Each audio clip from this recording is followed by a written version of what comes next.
আসসালামু আলাইকুম, সবাইকে স্বাগত। আজকে আমরা পদার্থবিজ্ঞানের খুবই গুরুত্বপূর্ণ একটি বিষয় নিয়ে আলোচনা করব, সেটা হচ্ছে স্থির তড়িৎ। তড়িৎ হচ্ছে দুই প্রকার, একটি হচ্ছে স্থির তড়িৎ আর একটি হচ্ছে চলতড়িৎ। তো স্থির তড়িতের বিষয় নিয়ে আজকে দেখা যাক। স্থির তড়িতের শুরুতেই বেসিক বিষয়গুলো তোমাদেরকে আয়ত্ত করতে হবে। এই বেসিক বিষয়গুলোর মধ্যে রয়েছে স্থির তড়িৎ কাকে বলে এবং আধান কি, ইলেকট্রোস্কোপ কি, কুলম্বের সূত্র, তড়িৎ বিভব, তড়িৎ ক্ষেত্র, তড়িৎ প্রাবল্য বা তীব্রতা, তড়িৎ আবেশ ধারক এবং তড়িৎ বলরেখা। তোমাদের যদি এই বিষয়গুলো সম্পর্কে ধারণা থাকে তাহলে কিন্তু তোমরা সৃজনশীল প্রশ্নে ক খ এবং গাণিতিক প্রশ্নগুলো সহজেই সমাধান করতে পারবে। তো আমরা কথা না বাড়িয়ে শুরু করছি। স্থির তড়িৎ কাকে বলে? যে তড়িৎ উৎপত্তি স্থল থেকে অন্য জায়গায় প্রবাহিত হতে পারে না, এদেরকে বলা হচ্ছে স্থির তড়িৎ। যেমন ব্যাটারি, আমরা যদি একটি ব্যাটারি বা ড্রাই সেল এর কথা কল্পনা করি তাহলে কিন্তু এই ড্রাই সেলের ভেতরে বিদ্যুৎটা এখানে উৎপন্ন হয় এবং এখানে কিন্তু স্থির থাকে। এই স্থির তড়িতের প্রভাবে কিন্তু এখানে ব্যাটারির সাথে যে লাইট বা অন্য কিছু সংযোগ দেওয়া হয় সেটা কিন্তু চলে। তো স্থির তড়িৎ হচ্ছে যে তড়িৎ উৎপত্তিস্থল থেকে অন্য জায়গায় প্রবাহিত হতে পারে না তাদেরকে বলা হয় স্থির তড়িৎ, আর যে তড়িৎ উৎপত্তিস্থল থেকে অন্য জায়গায় প্রবাহিত হতে পারে তাদেরকে বলা হয় চলতড়িৎ। তো এখন পড়ব আধান কি।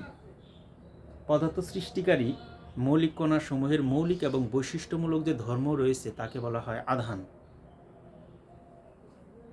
ইলেকট্রোস্কোপ কি? ইলেকট্রোস্কোপ বা তড়িৎ বীক্ষণ যন্ত্র কাকে বলে? যে যন্ত্রের সাহায্যে আধানের অস্তিত্ব, প্রকৃতি এবং উপস্থিতি নির্ণয় করা বা শনাক্ত করা যায় তাকে বলা হয় ইলেকট্রোস্কোপ বা তড়িৎ বীক্ষণ যন্ত্র। একে স্বর্ণপাত তড়িৎ বীক্ষণ যন্ত্র নামেও অভিহিত করা হয়। তো ইলেকট্রোস্কোপ কি? ইলেকট্রোস্কোপ হচ্ছে এমন একটি যন্ত্র যে যন্ত্রের সাহায্যে আধানের অস্তিত্ব, আধানের প্রকৃতি নির্ণয় করা যায়, অর্থাৎ আধানটি ধনাত্মক নাকি ঋণাত্মক এবং আধান আছে নাকি আধান নেই। তো আমরা এখন খুবই গুরুত্বপূর্ণ একটা বিষয় নিয়ে আলোচনা করব, সেটা হচ্ছে কুলম্বের সূত্র। কুলম্বের সূত্রটি বিবৃত করো বা কুলম্বের সূত্রটি লিখো, এটি কিন্তু সৃজনশীলে খুবই গুরুত্বপূর্ণ একটি বিষয় ফিজিক্সের জন্য। তো কুলম্বের সূত্র, বিজ্ঞানী সি.এ. কুলম্ব একটি সূত্র আবিষ্কার করেন যাকে বলা হয় কুলম্বের সূত্র।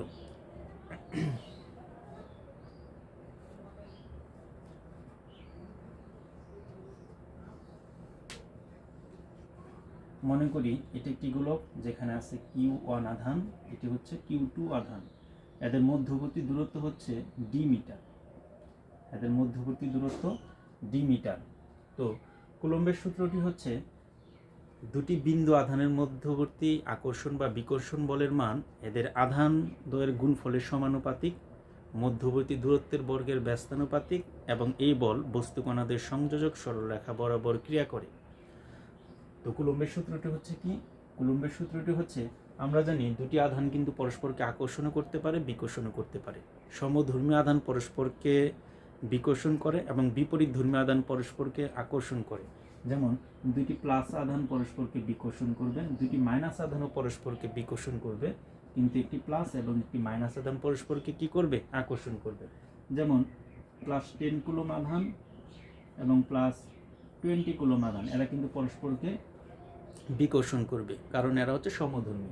আবার -30 কুলম এবং -50 কুলম, এরাও কিন্তু পরস্পরকে বিকর্ষণ করবে কারণ এরা হচ্ছে সমধর্মী আধান। আবার একটি যদি +30 কুলম আর একটি যদি -50 কুলম হয়, এরা কিন্তু পরস্পরকে আকর্ষণ করবে কারণ বিপরীত ধর্মী আধান পরস্পরকে কি করে? আকর্ষণ করে। অর্থাৎ সমধর্মী আধান পরস্পরকে বিকর্ষণ করে, বিপরীত ধর্মী আধান পরস্পরকে আকর্ষণ করে। তো যেহেতু এখানে দুইটা আধান, তাহলে পরস্পরকে হয় আকর্ষণ করবে নয়তো বিকর্ষণ করবে। এই আকর্ষণ বা বিকর্ষণ বলের মান বিজ্ঞানী সি.এ. কুলম্ব দেখান যে দুটি বিন্দু আধানের মধ্যবর্তী আকর্ষণ বা বিকর্ষণ বলের মান আধানদ্বয়ের গুণফলের সমানুপাতিক হলে উপরে, আধানদ্বয়ের গুণফলের সমানুপাতিক, এদের মধ্যবর্তী দূরত্ব যদি ডি হয় তাহলে মধ্যবর্তী দূরত্বের বর্গের ব্যস্তানুপাতিক হলে হবে নিচে, সমানুপাতিক হলে হবে উপরে। এবং এই বল বস্তুকণা দ্বারা একদম সংযোজক সরলরেখা বরাবর ক্রিয়া করে, অর্থাৎ F is proportional to Q1 Q2 ভাগ ডি স্কোয়ার। এখানে সমানুপাতিক চিহ্ন উঠিয়ে দিলে একটি ধ্রুবক বসে, সেই ধ্রুবককে সি অথবা কে, আমরা সি অথবা কে দ্বারা সেই ধ্রুবককে লিখতে পারি Q1 Q2 ভাগ হচ্ছে ডি স্কোয়ার। এখানে সি বা কে একে বলা হয় কুলম্বের ধ্রুবক। এই সি বা কে এর মান হচ্ছে 9 × 10⁹ একক হচ্ছে newton metre square per coulomb square. এটা হচ্ছে কুলম্বের ধ্রুবকের মান।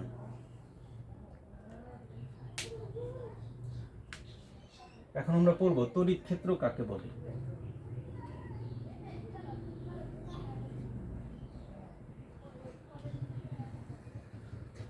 তড়িৎ ক্ষেত্র হচ্ছে এমন একটি জায়গা বা অঞ্চল যার ভিতর আনলে কোনো বস্তুকে আকর্ষণ বা বিকর্ষণ করবে এবং যার বাইরে নিলে আকর্ষণ বা বিকর্ষণ করবে না। অর্থাৎ আমরা যদি তড়িৎ ক্ষেত্র বোঝার আগে আমরা যদি দুটি চুম্বক বা একটি চুম্বক এবং একটি লোহার কথা কল্পনা করি, তাহলে ধরলাম যে এখানে একটি চুম্বক আছে, এটা একটা চুম্বক, আরেকটা চুম্বক আমরা এখানে আনলাম, আকর্ষণ করে না, এখানে আনলাম, আকর্ষণ করে না। এখানে যেই আনবো যদি আকর্ষণ করে, তাহলে এটাকে ব্যাসার্ধ ধরে এখানে একটি বৃত্ত অঙ্কন করলে আর বাইরে নিলেই সেটা আকর্ষণ করবে না, কিন্তু আর ভিতরে নিলেই কিন্তু অবশ্যই কি করবে, আকর্ষণ করবে। তাহলে এই যে জায়গাটা বা অঞ্চলটা, এটাই হচ্ছে কি তড়িৎ ক্ষেত্র। অর্থাৎ তড়িৎ ক্ষেত্রের বিষয়টাকে যদি আমরা সংজ্ঞায়িত করি, তাহলে একটি আহিত বস্তুর চারদিকে যে অঞ্চলব্যাপী এর প্রভাব বজায় থাকে তাকে বলা হয় তড়িৎ ক্ষেত্র। একটি আহিত বস্তু, এটা যদি একটা আহিত বস্তু হয়, এই আহিত বস্তুর চারদিকে যে অঞ্চলব্যাপী এর প্রভাব বা আকর্ষণটা বজায় থাকবে সেটাই হচ্ছে তড়িৎ ক্ষেত্র, কিন্তু এর বাইরে নিলে কিন্তু আকর্ষণ করবে না। এখন আমরা পড়ব তড়িৎ প্রাবল্য বা তড়িৎ তীব্রতা। তড়িৎ প্রাবল্য আর তড়িৎ তীব্রতা কিন্তু একই কথা। এটি যদি একটি তড়িৎ ক্ষেত্র হয়, তাহলে তড়িৎ প্রাবল্য হচ্ছে অসীম থেকে একক ধনাত্মক আধানকে তড়িৎ ক্ষেত্রের মধ্যে আনলে এটি যে আকর্ষণ বল লাভ করে তাকে বলা হচ্ছে তড়িৎ তীব্রতা বা তড়িৎ প্রাবল্য। ধরলাম +Q পরিমাণ আধানকে অসীম থেকে তড়িৎ ক্ষেত্রের ভিতরে আনলাম, তাহলে এই বস্তু আর এই বস্তু এরা পরস্পরকে যে বলে আকর্ষণ করবে সেটা হচ্ছে কি তড়িৎ প্রাবল্য বা তড়িৎ তীব্রতা। আমরা যদি কিউ পরিমাণ আধানকে যদি আনি, এর ফলে যদি এফ বল লাভ করে, তাহলে তড়িৎ তীব্রতা F/Q, যেখানেই হচ্ছে তড়িৎ প্রাবল্য, এফ হচ্ছে বল এবং কিউ হচ্ছে কি আধান। তড়িৎ প্রাবল্যের তাহলে আমরা যদি এককটি বের করি, এখানে এফ হচ্ছে বল, এর একক হচ্ছে নিউটন, আর কিউ হচ্ছে আধান, এর একক হচ্ছে কুলম্ব, তাহলে হবে নিউটন পার কুলম্ব। তাহলে তড়িৎ প্রাবল্য বা তড়িৎ তীব্রতার একক হচ্ছে কি নিউটন পার কুলম্ব। এখন আমরা পড়ব তড়িৎ বিভব কাকে বলে। তড়িৎ বিভব হচ্ছে অসীম থেকে তড়িৎ ক্ষেত্রের কোনো বিন্দুতে একটি একক ধনাত্মক আধান স্থাপন করতে সেটি যে কাজ সম্পন্ন করে তাকে বলা হচ্ছে তড়িৎ বিভব। আমরা জানি ফিজিক্সের ভাষায় একটি বস্তুকে এক জায়গা থেকে আরেক জায়গায় নিলে কিন্তু কাজ হবে। তাহলে অসীম থেকে যদি +Q আধানকে যদি তড়িৎ ক্ষেত্রের ভিতরে যদি আনতে W কাজ করতে হয়, তাহলে তড়িৎ বিভব V = W/Q। অসীম থেকে কোনো আধানকে তড়িৎ ক্ষেত্রের কোনো বিন্দুতে আনতে যে পরিমাণ কাজ সম্পন্ন করতে হয় সেটি হচ্ছে কি তড়িৎ বিভব। তাহলে তড়িৎ বিভবের আমরা যদি একক দেখি, এখানে W হচ্ছে কাজ, এর একক হচ্ছে জুল, আর কিউ হচ্ছে আধান, এর একক হচ্ছে কুলম্ব, তাহলে জুল পার কুলম্ব। এটা হচ্ছে তড়িৎ বিভবের বা বিভবের একক।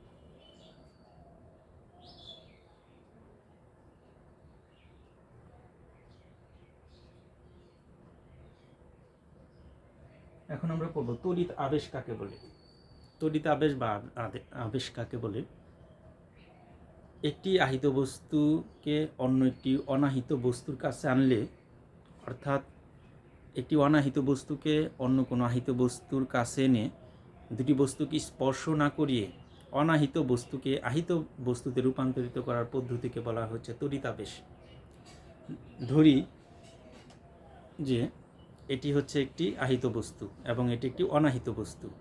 এই অনাহিত বস্তুকে আহিত বস্তু যার শুধু কাছে আনবো, কিন্তু স্পর্শ করাবো না। কাছে এনে এই অনাহিত বস্তুটাকে এই আহিত বস্তুর সংস্পর্শে এই অনাহিত বস্তুকে আহিত করার পদ্ধতি হচ্ছে কি? তড়িতাবেশ। তড়িতাবেশের ক্ষেত্রে আমরা কিছু উদাহরণ দিতে পারি।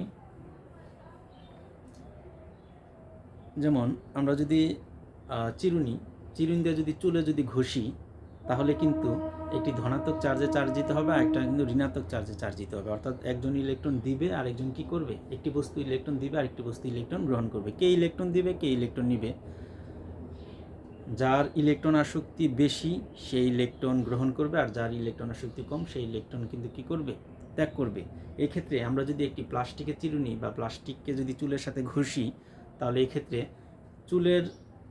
চুল হচ্ছে এই ক্ষেত্রে ইলেকট্রন ত্যাগ করবে, এটা ধনাত্মক আধানে আহিত হবে, আর প্লাস্টিক ইলেকট্রন গ্রহণ করবে, এটা ঋণাত্মক আধানে আহিত হবে। সেজন্য একটি চিরুনিকে চুলে ঘষার পরে সেটি যদি আমরা ছোটো ছোটো কাগজের টুকরাকে কাছে ধরি, তাহলে কিন্তু ছোটো ছোটো কাগজের টুকরা কী করে? আকর্ষণ করে। কারণ এক্ষেত্রে প্লাস্টিক ইলেকট্রন গ্রহণ করে ঋণাত্মক আধানে আহিত হয়, তখন কাগজের টুকরোগুলোকে আকর্ষণ করে। ধারক কাকে বলে? ধারক হচ্ছে দুটি অন্তরক পদার্থকে কাছাকাছি স্থাপন করে তড়িৎকে আধানরূপে সঞ্চয় করে রাখার যান্ত্রিক কৌশলকেই ধারক বলে। আর তড়িৎ বলরাখা মাইকেল ফ্যারাডে আবিষ্কার করেন। একটি তড়িৎকে মুক্ত ক্ষেত্রে স্থাপন করলে সেটি যে পথে পরিভ্রমণ করে তাকে বলা হচ্ছে তড়িৎ বলরাখা। তো তোমরা স্থির তড়িতের এই মৌলিক বিষয়গুলো বাসায় অবশ্যই আয়ত্ত করবে। আসসালামু আলাইকুম, সবাইকে ধন্যবাদ।